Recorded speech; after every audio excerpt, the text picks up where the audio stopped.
In this session, we will discuss about the difference between president rule and national emergency. What are various types of emergency? We will also discuss about proclamation and revocation of national emergency and president rule. Article is important for GS paper 2. Why news? A delegation of 10 MLAs from the Manipur Assembly made the governor of the state and pressed for the formation of a viable government in Manipur. Manipur के अंदर 10 MLAs की एक delegation है मणिपुर के governor के साथ meeting किया है और मणिपुर के अंदर एक वियाबल गवर्नमेंट फॉर्मेशन के लिए प्रेस्ड किया है। Manipur has been under president rule since February 2025। फरवरी मंथ से अभी तक कंटिन्यू मणिपुर प्रेसिडेंट रूल के अंडर वर्क कर रहा है। Why president rule has been impose? Manipur president rule क्यों इम्पोज किया गया? Violence between the Meitei and Kuki Zo community, because Manipur के अंदर Kuki Zo community and Meitei community के बीच में वायलेंस चल रहे थे काफी लॉन्ग टाइम से। कुछ ऐसा पॉलिटिकल सिचुएशन आया कि जिसकी वजह से यहाँ पर प्रेसिडेंट रूल इम्पोज करना पड़ा। Ongoing since May 2023 has claimed about 250 lives and displaced over 60,000 people. In violence में ये जो वायलेंस है वो मई 2023 से ऑनगोइंग थे और इन वायलेंस की वजह से 250 पीपल अपना लाइफ लॉस्ट कर चुके हैं और 60,000 से ज़्यादा पीपल यहाँ पर डिस्प्लेस हो चुके हैं। Number conflict originated from the Meitei demand for ST status, because Meitei community के लोग एसटी स्टेटस डिमांड कर रहे थे। कुकी लोगों को ये लायक नहीं था, उन्होंने इसका अपोज किया। कुकी लोगों को लगा कि उनका जो जॉब अपॉर्चुनिटीज है वो लॉस हो सकता है, इस वजह से ये वायलेंस यहाँ पर इरुप्ट हुए। Number 3, a political crisis erupted in the state after Mr. Singh's resigned on February 9. The state BJP leadership struggled to reach a consensus on his successor because February month में मणिपुर के चीफ मिनिस्टर जो BJP से belong करते हैं उन्होंने resign कर दिया और उसके बाद उनका सक्सेसर से रिलेटेड कॉन्सेंसस नहीं हो पाया, इस वजह से प्रेसिडेंट रूल वहां पर इम्पोज करना पड़ा। What are constitutional provisions of emergency?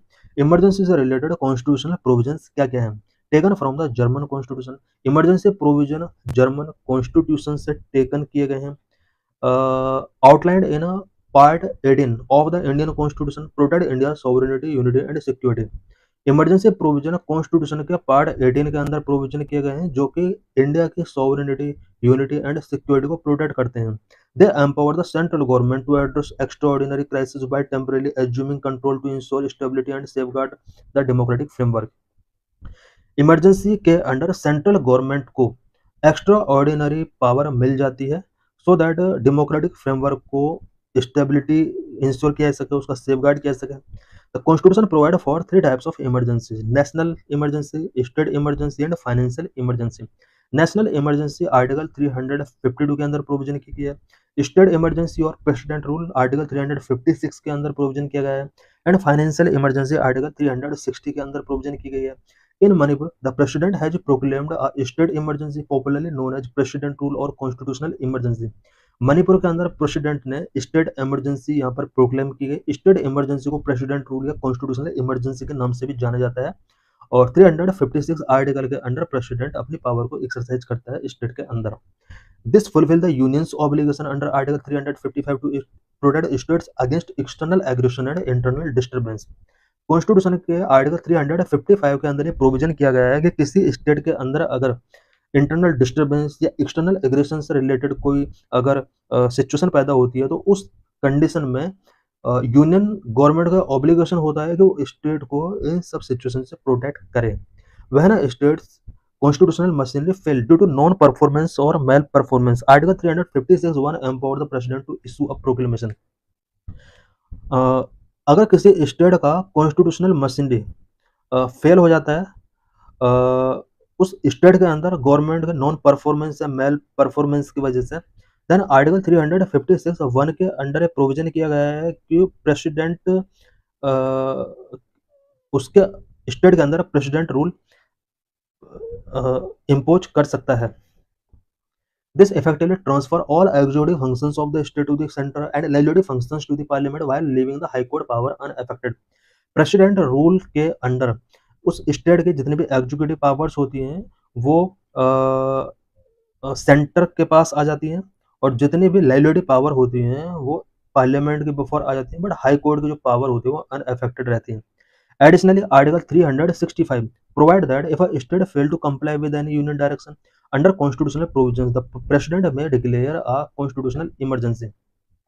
Constitution का आर्टिकल 365 के अंदर ये प्रोविजन किया गया है कि अगर कोई स्टेट यूनियन डायरेक्शन का कंप्लाई करने में फेल होता है, देन कॉन्स्टिट्यूशनल प्रोविजन के हिसाब से प्रेसिडेंट उस स्टेट के अंदर कॉन्स्टिट्यूशनल इमरजेंसी या प्रेसिडेंट रूल डिक्लेयर कर सकता है।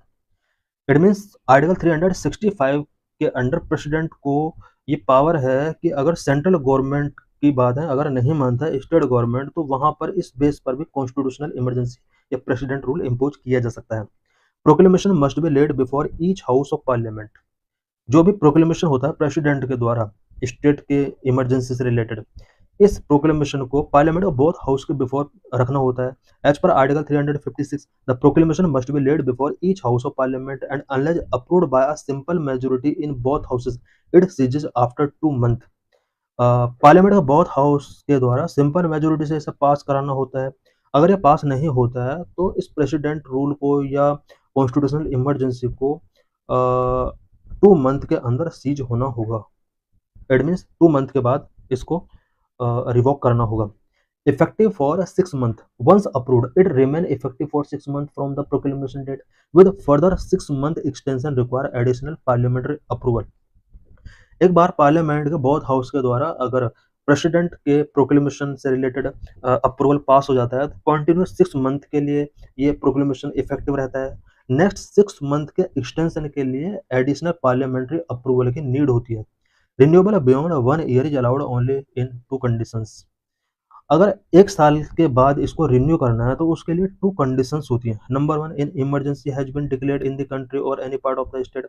अगर कंट्री के अंदर इमरजेंसी डिक्लेयर हो चुकी है या किसी स्टेट के किसी पार्ट में इमरजेंसी डिक्लेयर हो चुकी है, उस केस में 1 साल के बाद भी इसको बढ़ाया जा सकता है। If the election commission certifies that president rule is necessary due to difficulties in conducting state election. अगर इलेक्शन कमीशन को लगता है कि स्टेट के अंदर इलेक्शन कमीशन कंडक्ट कराने से रिलेटेड कुछ डिफिकल्टीज है, उस केस में भी 1 ईयर से ज्यादा टाइम पीरियड के लिए प्रेसिडेंट रूल को एक्सटेंड किया जा सकता है। हाउएवर इन नो केस के अंदर proclamation remain effective for more than 3 year. लेकिन यहाँ पर एक मैक्सिमम लिमिट दी हुई है कि 3 ईयर से ज्यादा टाइम पीरियड के लिए कभी भी प्रेसिडेंट रूल इम्पोज नहीं किया जा सकता है। How is a constitutional emergency different from a national emergency. Article 352 govern the proclamation of a national emergency which has been invoked thrice। अभी तक इंडिया के अंदर नेशनल इमरजेंसी 3 बार इन्वोक की जा चुकी है। Number 1, during the 1962 India China war. 1962 में India China war के ड्यूरिंग नेशनल इमरजेंसी डिक्लेयर किया गया। Number 2, 1971 armed conflict with Pakistan. Pakistan के साथ भी 1971 में आर्म्ड कॉन्फ्लिक्ट हुआ, उस टाइम पर नेशनल इमरजेंसी डिक्लेयर किया। Number 3, in 1975 on grounds of internal disturbance के ग्राउंड पर 1975 में इंदिरा गांधी के द्वारा नेशनल इमरजेंसी इम्पोज किया गया। In 1975, then Prime Minister Indira Gandhi declared the emergency after the Allahabad High Court found her guilty of electoral malpractices and debarred her from holding any elected post. Grounds for national emergency.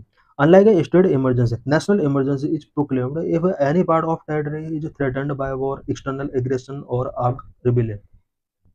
State emergency से different national emergency को proclaim करने के लिए कुछ conditions होती हैं, such as if India का कोई पार्ट या पूरा कंट्री के अंदर वॉर से रिलेटेड थ्रेट है, एक्सटर्नल एग्रेशन अगर होता है, आर्म्ड रिबेलियन होता है, इस कंडीशन में नेशनल इमरजेंसी का प्रोक्लेम किया जा सकता है। मेनली यहाँ पर 3 बेसिस है, threatened by war, internal aggression and armed rebellion. Safeguard और प्रिवेंट मिसयूज। इसके मिसयूज को प्रिवेंट करने के लिए कुछ सेफ गार्ड है। The 44th constitutional amendment introduce multiple safeguard to prevent misuse. National emergency या प्रेसिडेंट रूल के मिसयूज को प्रिवेंट करने के लिए 44th कॉन्स्टिट्यूशनल अमेंडमेंट 1971 में कुछ मल्टीपल सेफ गार्ड इंट्रोड्यूस किया गया। It replace internal disturbances with armed rebellion, mandated a written recommendation from the cabinet rather than just the PM, and shortened the parliamentary approval window from 2 months to 1 month. 44th constitutional amendment 1978 के अंदर कुछ safe guard introduce किए गए, जिसमें सबसे पहला जो safe guard था, इंटरनल डिस्टर्बेंस की जगह अब यहाँ पर आर्म्ड रिबेलियन को इंक्लूड किया गया। इट मीन्स इंटरनल डिस्टर्बेंस के बेस पर नेशनल इमरजेंसी इम्पोज नहीं की जा सकती। अभी जो हमने ऊपर देखा एक्सटर्नल एग्रेशन या आर्म्ड रेबेलियन ये हो सकते हैं, लेकिन इसमें पहले इंटरनल डिस्टर्बेंस भी इंक्लूड था। बट अब इंटरनल डिस्टर्बेंस के बेस पर नेशनल इमरजेंसी इम्पोज नहीं किया जा सकता, जैसे कि इंदिरा गांधी ने किया था। एंड नेक्स्ट जो इसके अंदर सेफ गार्ड प्रोवाइड किया गया वो रिटर्न रिकमेंडेशन फ्रॉम कैबिनेट। पहले क्या होता था कि पीएम अपने बेस पर चाहे तो नेशनल इमरजेंसी डिक्लेयर कर सकता था, लेकिन अब कैबिनेट से रिटर्न रिकमेंडेशन पहले टेकिंग करना होगा। नेक्स्ट पार्लियामेंट्री अप्रूवल विंडो जो कि पहले 2 मंथ हुआ करता था वो अब 1 मंथ कर दिया। इट मीन्स पार्लियामेंट का अप्रूवल टेकिंग करना होगा 1 मंथ के अंदर, पार्लियामेंट का अप्रूवल इसमें होना चाहिए। It also clarified that Article 20 and 21 cannot be suspended and that the President must revoke the proclamation of if the Lok Sabha pass a resolution disapproving it. 44th constitutional amendment के अंदर ये भी clarified किया गया है कि article 20 and 21 emergency के case में सस्पेंड नहीं किए जाएंगे, और अगर लोकसभा इमरजेंसी का डिसअप्रूविंग से रिलेटेड कोई रेजोल्यूशन पास करती है, प्रेसिडेंट को प्रोक्लेमेशन को रिवोक करना होगा। This amendment restored judicial review of the president's satisfaction in proclaiming an emergency, a safeguard removed by the 38th Constitutional Amendment 1975. Initially emergency का जुडिशियल रिव्यू किया जा सकता था, but 38th constitutional emergency amendment 1975 के under judicial review के provision को यहाँ पर रिमूव कर दिया गया था। बट 44th कॉन्स्टिट्यूशनल अमेंडमेंट के अंदर ये प्रोविजन कर दिया गया कि इमरजेंसी का जुडिशियल रिव्यू किया जा सकता है, no time limit, unlike a constitutional emergency which can last up to 3 years. A national emergency has no time limit. Constitutional emergency या प्रेसिडेंट रूल का जो मैक्सिमम टाइम पीरियड था वो 3 ईयर है, जबकि नेशनल इमरजेंसी का कोई टाइम लिमिट नहीं होता है। Needs a special majority. Additionally, while the president rule require a simple majority for parliamentary approval, a national emergency needs a special majority. President rule के अप्रूवल के लिए पार्लियामेंट के अंदर सिंपल मेजोरिटी से proclamation को पास कराना होता है, जबकि नेशनल इमरजेंसी के केस में स्पेशल मेजोरिटी की रिक्वायरमेंट होती है। In a national emergency the state executive and legislature continue to function, whereas under president rule the state executive is dismissed and the legislature is suspended or dissolved. National emergency के case में state executive and legislature continue function करते रहते हैं, जबकि president rule के case में state executive dismiss हो जाती है एंड जो लेजिस्लेचर होती है वो सस्पेंडेड हो जाती है, डिजॉल्व हो जाती है। However the Manipur assembly which has a tenure till 2027 has not been dissolved, इसको डिजॉल्व नहीं किया गया है, but it is placed under suspended animation. इसको सस्पेंडेड एनिमेशन में रखा गया है बिकॉज मणिपुर असेंबली का जो टेन्योर है वो 2027 तक के लिए। सस्पेंस में क्या होता है कि इसको कुछ टाइम पीरियड के लिए होल्ड कर दिया जाता है, जब डिजॉल्व में फुल्ली तरीके से इसको खत्म कर दिया जाता है। इट मीन्स हमने देखा कि यहाँ पर स्टेट एग्जीक्यूटिव को डिसमिस कर दिया जाता है और लेजिस्लेचर सस्पेंड भी हो सकते हैं, डिजॉल्व भी हो सकते हैं। This means that the assembly is temporarily paused allowing it's revival if political stability is restored. President rule में असेंबली को टेम्परेली पॉज कर दिया जाता है और पॉलिटिकल स्टेबिलिटी रिस्टोर होने के बाद उसको रिवाइवल किया जा सकता है। Does president rule affect fundamental rights, क्या प्रेसिडेंट रूल इम्पोज करने के बाद फंडामेंटल राइट पर कोई फर्क पड़ता है? President rule does not affect citizens fundamental right unlike a national emergency where under article 358 freedoms under article 19 become inoperative and the president may suspend other fundamental rights except article 20 and 21। President rule impose होने पर किसी भी type का fundamental right affect नहीं होता है, जबकि national emergency के केस में अंडर आर्टिकल 358 आर्टिकल 19 के अंडर जो भी फ्रीडम्स मिली होती हैं वो इनऑपरेटिव हो जाती हैं। प्रेसिडेंट चाहे तो अदर फंडामेंटल राइट को सस्पेंड कर सकता है, बट आर्टिकल 20 एंड 21 के अंदर जो हमें राइट मिले हुए हैं उनके साथ किसी भी टाइप का सस्पेंशन नहीं होगा। Under President rule, the President acquire extraordinary powers with the Governor on her behalf administering the state with assistance for the Chief Secretary or advisors appointed by the President. President rule के अंदर President को extraordinary power मिल जाती है, governor के साथ वो work करता है। It means governor he President के behalf में वर्क करता है और स्टेट के अंदर चीफ सेक्रेटरी के साथ मिलकर वर्क करना होता है। Additionally, Article 357 allow Parliament to confer legislative powers on the President and authorize delegation to another authority while also giving the president power to sanction expenditure from the state consolidated fund. State के consolidated fund से सारे expenditure president के द्वारा कराए जाते हैं. How often president rule has been imposed. President rule कब कब किस स्टेट के अंदर इम्पोज किया गया है. Though doctor B R Ambedkar hope it would remain a dead letter. Doctor B R Ambedkar को लगता था कि प्रेसिडेंट रूल का जो प्रोविजन है डेड लेटर के तौर पर पड़ा रहेगा.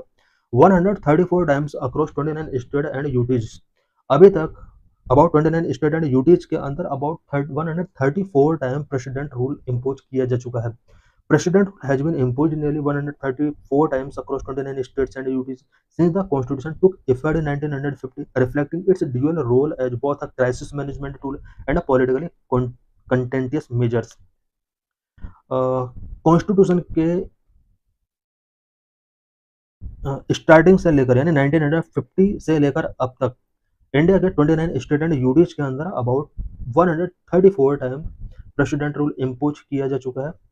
और ये कहीं ना कहीं शो करता है कि क्राइसिस मैनेजमेंट टूल के तौर पर एंड पॉलिटिकल कंटेंटियस मेजर के तौर पर प्रेसिडेंट रूल के प्रोविजन को यूज किया जा रहा है.